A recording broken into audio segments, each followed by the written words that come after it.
Hi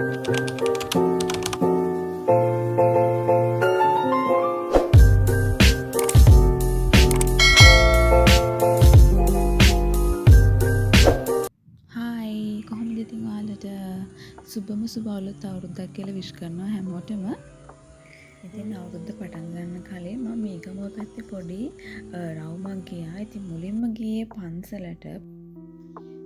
ඉතින් ඊට පස්සේ මම ගියා හැමෝම දන්න දැන් ගොඩාක් අය විශ්වාස කරන තැනකට මේ ගමුව කුරුසපල්ලයට. ඉතින් මං හිතනවා ඔයාලත් ඇත්තටම මේ තැනට ගිහින් ඇති කියලා. ගොඩක් විශ්වාස කරන්න පුළුවන් තැනක්. ඇත්තටම අපි බෞද්ධ වුණාට මමත් පෞද්ගලිකව විශ්වාස කරන තැනක්. ඉතින් මේ මම මෙතනට ගියපු තුන්වෙනි පාර. ඉතින් හරියම කාම් තැනක්. ඇත්තටම හිත නිවනවා. මට නම් එහෙමයි. ඉතින් ඊට පස්සේ හැමෝම වගේ මාත් කැන්ඩල්ස් පත්තු කරලා චූටි විශ් එකක් කරා. ඉතින් තවත් ලස්සන තැනකට ගියා. මම තුන් පාරක් ගිහින් තියෙනවා කියලා එතන මේ තැනට ගියපු ෆස්ට් ටයිම් මම.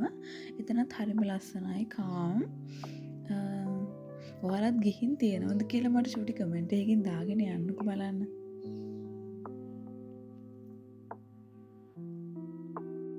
ඉතින් ඊට පස්සේ ගියා තවත් ලස්සන පන්සලකට. ඒක ගලක් උඩ තමයි තියෙන්නේ.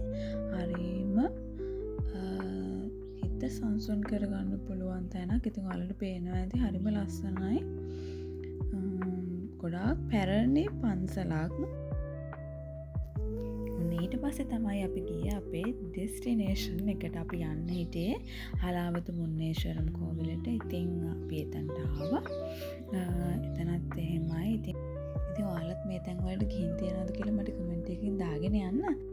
එහෙනම් අදට මම ගිහින් එන්නම්. එතකම් පරිස්සමෙන් සතුටින් ඉන්න. බයි.